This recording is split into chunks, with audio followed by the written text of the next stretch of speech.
Bonjour et bienvenue dans Mère d'ado sur le fil, mais pleine de ressources, le podcast qui soutient les mères d'ado à bout. Je m'appelle Frédéric, je suis coach de vie et maman d'ado moi aussi. Je suis convaincue que nous avons chacune toutes les solutions en nous pour nous épanouir dans notre vie de mère et de femme bien sûr. Mais parfois, le nez dans le guidon, on ne les voit pas. C'est pourquoi j'ai créé Libératrice de solutions, pour aider les mamans à trouver leurs solutions aux problèmes qu'elles rencontrent avec leur ado. Ici, on parle sans filtre de ce que c'est vraiment d'élever un adolescent. Les conflits, les silences, la fatigue, mais aussi le courage, l'amour et surtout les petits pas qui changent tout. Ce podcast, c'est ta bulle de soutien, ton espace pour souffler et réfléchir, pour repartir avec des clés concrètes pour retrouver confiance, lien et équilibre. Alors, prête à embarquer avec moi ? Respire un bon coup et c'est parti ! Cette semaine, j'ai reçu une nouvelle cliente qui m'expliquait que ça faisait des mois qu'elle allait sur des groupes, qu'elle lisait tout ce qu'elle pouvait sur la parentalité, sur la communication non violente, sur comment mieux gérer son ado, etc. Et que très souvent, le soir, elle se couchait pleine d'enthousiasme, elle dormait pas des masses, parce que elle élaborait comment elle allait mettre en place les nouvelles stratégies qu'elle avait apprises. Et dans la journée, quand elle était confrontée à son ado, à sa colère, à son impolitesse, à son ingratitude, finalement, elle se rendait compte que elle n'arrivait pas à appliquer ce qu'elle avait lu. Elle s'énervait, elle criait, elle menaçait. Et résultat, il y avait énormément de soirs où elle était complètement dégoûtée par son comportement, par celui de son ado qui changeait pas, par cette guerre incessante, qu'elle se sentait de plus en plus épuisée, découragée, et au fond elle voyait pas d'issue en fait. Et je crois que c'est ça le pire dans ce que vivent beaucoup de mamans d'ados, c'est que elles ne voient plus de solution.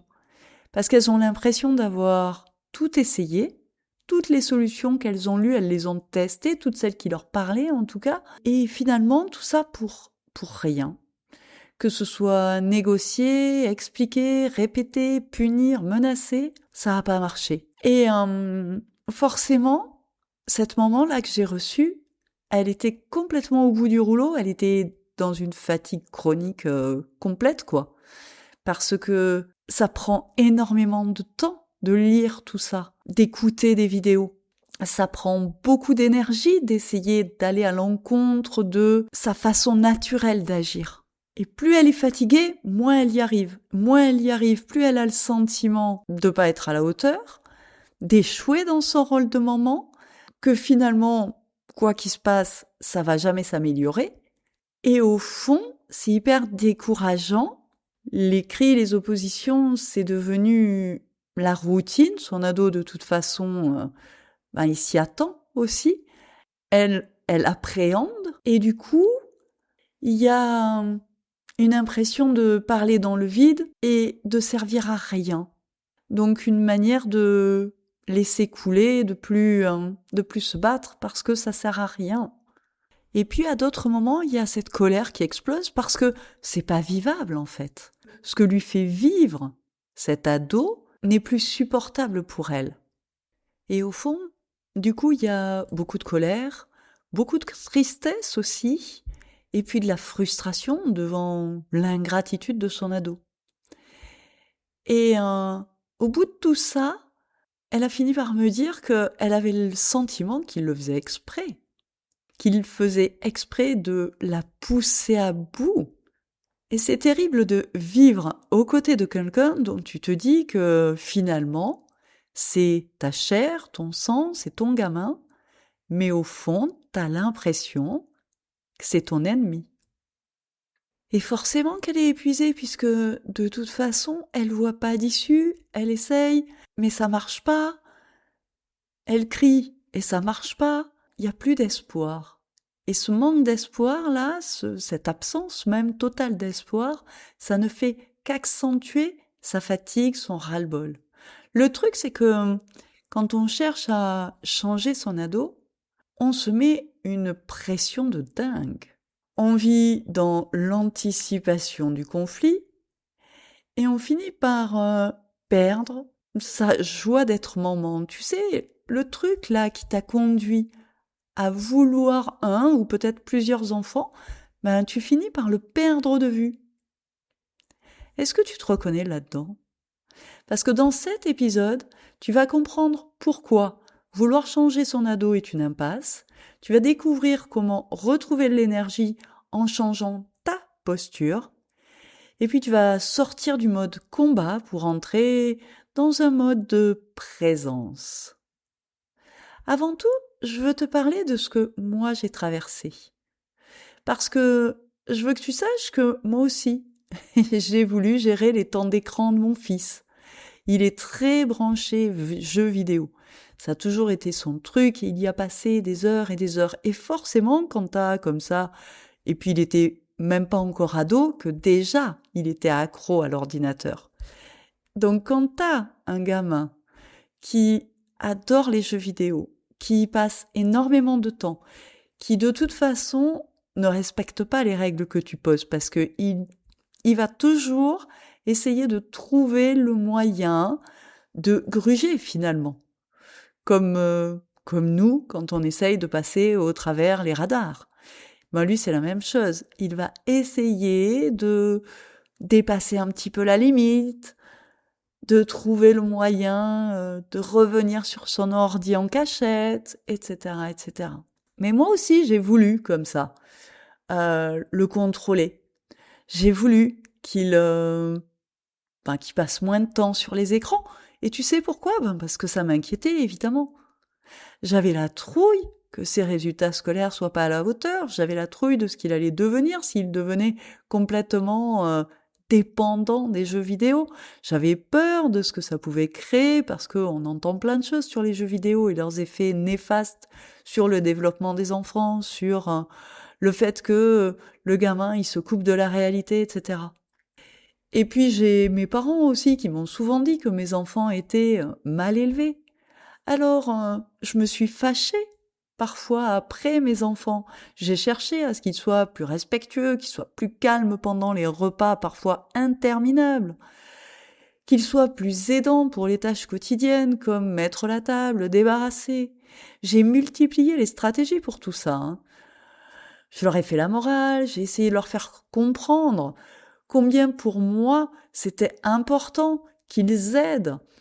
J'ai essayé de leur expliquer ce que ça me faisait vivre finalement quand mes parents me reprochaient de pas les avoir suffisamment bien éduqués, tu sais, avec ces règles d'un autre temps, parce que mes parents c'est pas ma génération et que les enfants d'aujourd'hui sont pas du tout les mêmes que l'enfant que j'étais.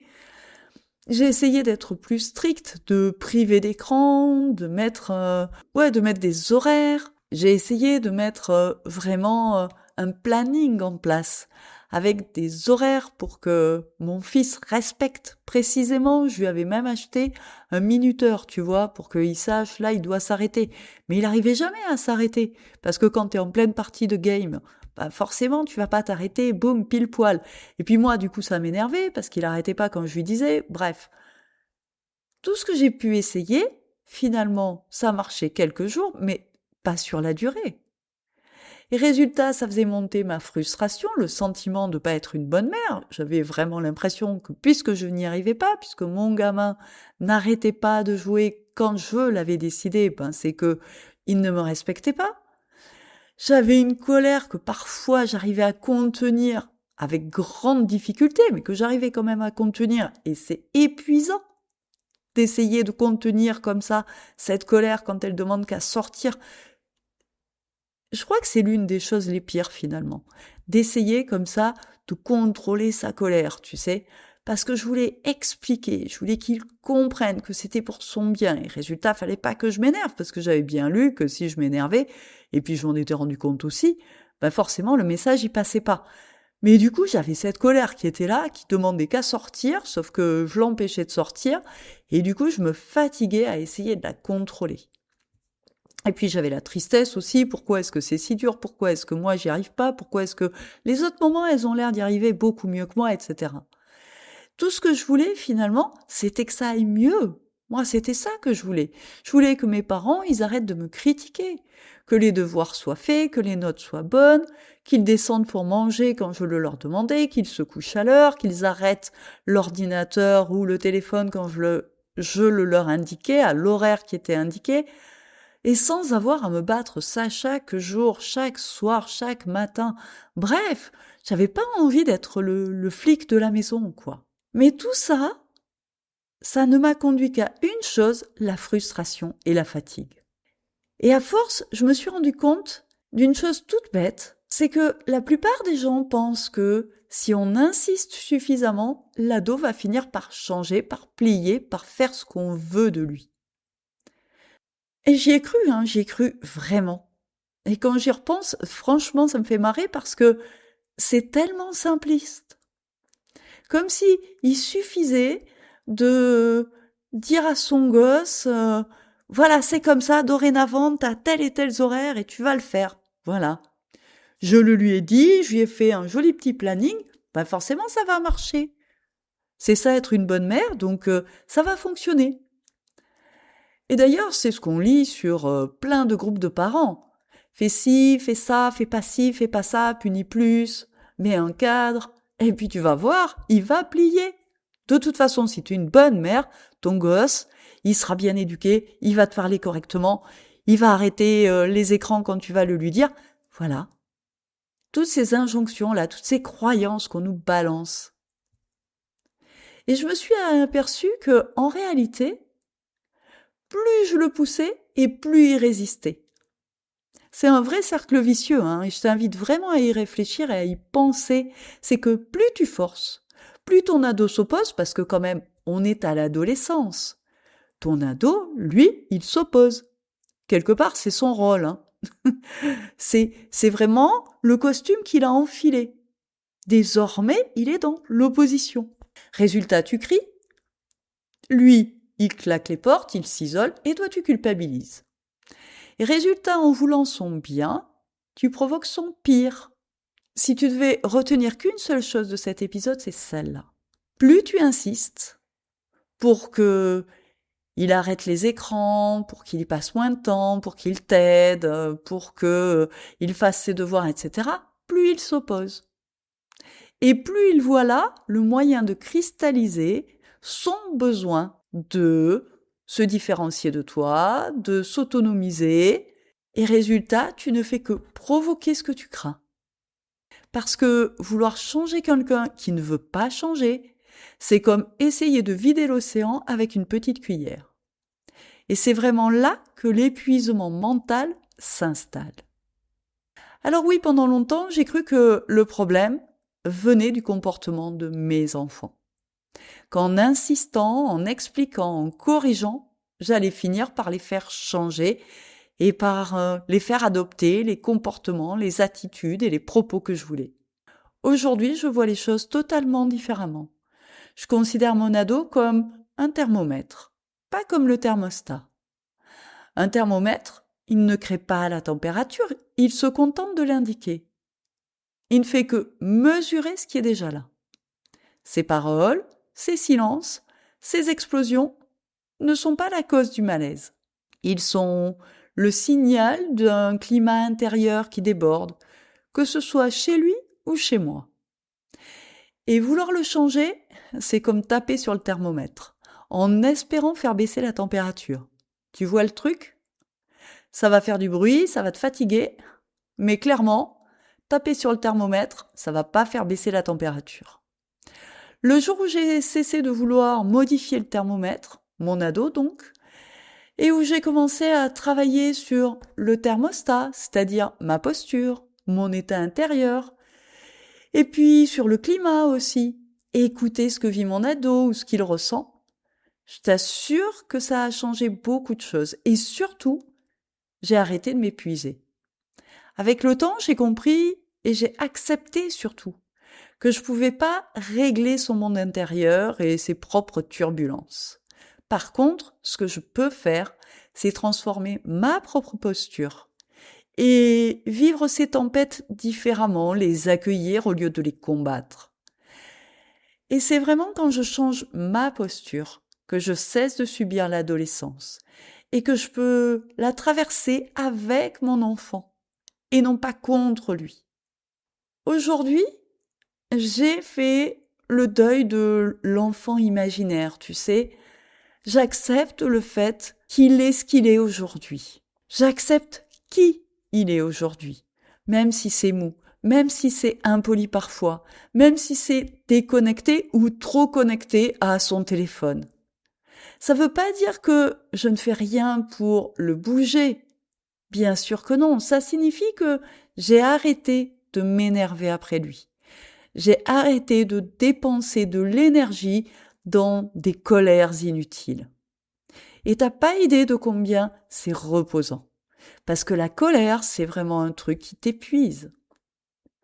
Et puis aujourd'hui, je sais faire la part des choses entre ce qui est de ma responsabilité et ce qui ne l'est pas.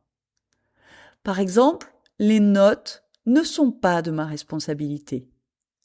Un ado ou un enfant d'ailleurs, qui n'écoute pas en cours, qui ne veut pas travailler, malheureusement, il n'y a pas de recette miracle. Parce que ce qui va faire qu'il va travailler, c'est le fait qu'il ait une perspective, un désir, une motivation. Quelque chose qui lui donne envie de bosser, qu'il sache pourquoi il apprend. Et une chose est sûre, c'est pas parce que tu vas l'engueuler que ça va lui donner le déclic, l'envie de travailler. Tout ce que ça va faire, c'est t'épuiser. Et en plus, très souvent, tu vas pas tenir sur la durée. Ça veut dire que de temps en temps, tu vas te fâcher parce qu'il a eu des mauvaises notes. Et puis par moment, tu vas lui dire, après tout, c'est ta vie, c'est tes études, c'est ton problème, je m'en fous.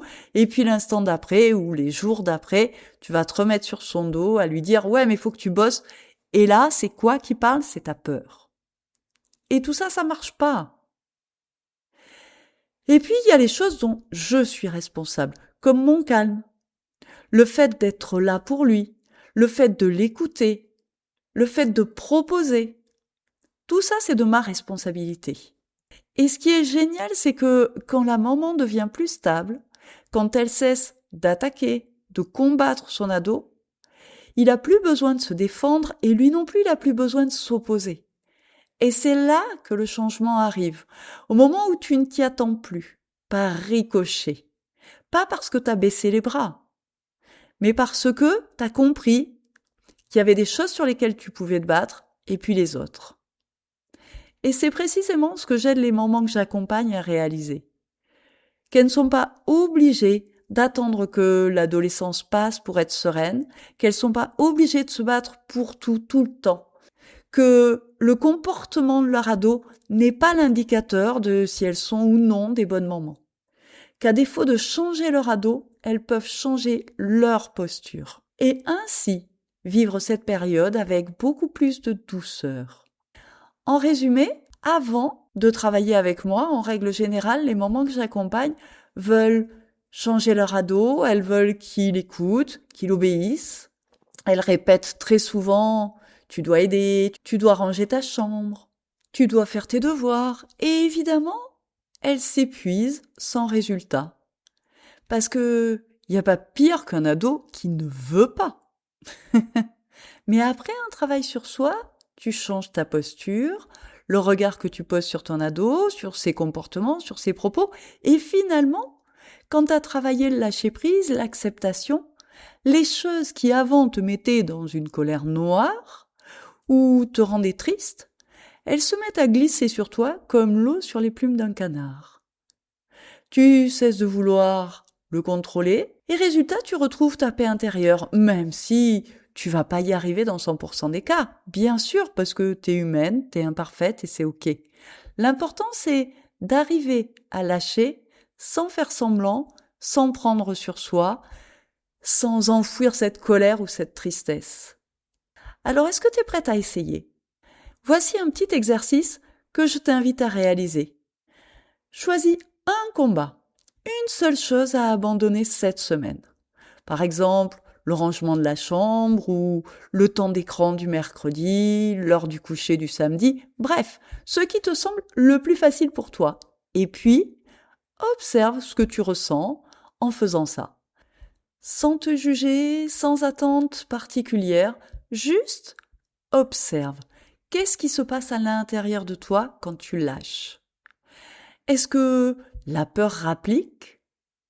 Mon Dieu, il va se coucher à pas d'heure si je fais ça. Et tu commences à te faire des scénarios catastrophes? Ou bien est-ce que c'est le soulagement? Ah, ce soir, il n'y a pas de cri. Et ça fait du bien. À moins que ce soit la frustration? La chambre est en bordel, je peux pas supporter ça, rien que d'y penser, ça m'énerve. Ou alors peut-être la détente, enfin le repos. Peu importe, il n'y a pas de bonne ni de mauvaise réponse. Il y a ce que tu vis, ce que tu ressens, toi, là, au moment où tu lâches.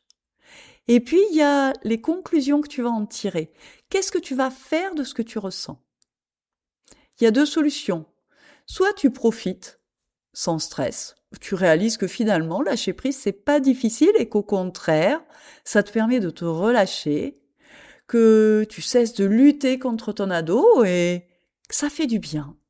Auquel cas, tu peux répéter l'opération, recommencer sur d'autres trucs et choisir ce que tu ne veux absolument pas lâcher. Parce que oui, il y a des choses qui comptent. C'est normal. Le tout, c'est de savoir pourquoi c'est important. Pourquoi, pour toi, peut-être, le dîner, c'est primordial qu'il se passe en famille. Et c'est ok. Ça va être quelque chose sur lequel t'as pas envie de lâcher. Peut-être qu'il va falloir faire des compromis. Ça veut dire qu'il y aura pas tous les repas qui vont se passer en commun, mais qu'en tout cas pour toi c'est important. Donc il va falloir trouver un moyen pour qu'il y ait des repas qui se passent en commun et qui se passent bien, parce que si toi t'as envie que les repas se passent en commun, c'est certainement pas pour que vous vous preniez la tête. Donc ça, c'est la première option, c'est que finalement, tu fais le test et puis tu t'aperçois que ça se passe bien et que tu te sens plus relâché. Et c'est cool. Mais peut-être que, en faisant ce test-là, de lâcher prise sur une petite chose, tu vas sentir vraiment que c'est hyper inconfortable pour toi, qu'il y a la peur, il y a la frustration, bref, que c'est pas possible finalement parce que ça te demande beaucoup trop d'efforts. Et c'est pas le but, parce que l'objectif, c'est pas que tu te fatigues à lâcher prise. Le lâcher prise, ça doit se faire quand t'es prête, en fait. Parce que ça doit t'amener à du relâchement, à être beaucoup moins tendu. Si ça te demande un effort, c'est pas bon. Donc, si tu sens que c'est pas ok pour toi de lâcher prise, si tu sens qu'il y a de la peur, qu'il y a de la frustration, qu'il y a de la colère, qu'il y a de la tristesse, bref, que tu n'y arrives pas, j'ai une question pour toi. Combien de temps encore vas-tu te battre et t'épuiser en vain à vouloir gérer ton ado, à vouloir le faire plier? Tu sais, t'as pas besoin d'un enfant parfait pour être une maman sereine. C'est en changeant ta posture que tu vas cesser de subir l'adolescence et pouvoir la traverser beaucoup plus paisiblement. C'est en acceptant de lâcher prise sur des détails que tu vas retrouver ta paix intérieure. Seulement, le lâcher prise, il se décrète pas. Je peux pas te dire lâche prise et ah ouais, tiens, c'est cool, j'y arrive et ça se fait tout seul. Non. Le lâcher prise, ça se travaille par étapes, petit à petit, sur des petites choses et peut-être sur des petites choses qui n'ont rien à voir avec ton ado d'abord. Parce que très certainement que si tu n'arrives pas à lâcher prise avec ton ado, il y a des tas d'autres situations sur lesquelles tu es exactement dans la même incapacité à lâcher prise. Donc peut-être il va falloir que tu commences par d'autres choses, plus faciles. Et note bien que je suis pas en train de te dire de tout lâcher et de laisser ton ado faire n'importe quoi. Bien sûr que non, c'est pas ça. L'idée, c'est de choisir ce qui est vraiment important pour toi, afin d'éviter de t'épuiser, de t'emporter, parce que c'est le meilleur moyen pour que, comme je te l'ai expliqué depuis le début, finalement, il s'oppose et que tu n'arrives à rien. Mieux vaut rester focus sur une petite chose et s'y tenir, l'obtenir plutôt que de se disperser. Et puis si vraiment tu sens que la moutarde te monte au nez beaucoup trop souvent, que tu es proche de l'explosion, alors je t'invite à télécharger ma trousse de secours. Tu y trouveras l'audio, bulle de calme, et un visuel que tu vas pouvoir télécharger et mettre en fond d'écran de ton téléphone. Comme ça, tu l'auras en permanence sur toi, à portée de main, et tu vas pouvoir retrouver ton calme en 2 minutes chrono. Je te mets le lien en description de cet épisode. Et puis rappelle-toi que plutôt que de vouloir gagner le combat contre ton ado, tu peux choisir d'en sortir grâce à une posture stable, confiante. En tout cas, c'est le chemin que je propose au moment que j'accompagne parce que une maman apaisée, c'est une famille transformée. Merci d'avoir écouté cet épisode de Mère d'ado sur le fil, mais pleine de ressources. Si cet épisode t'a plu, pense à t'abonner et pourquoi pas le partager avec une maman dont tu sais qu'il lui sera utile.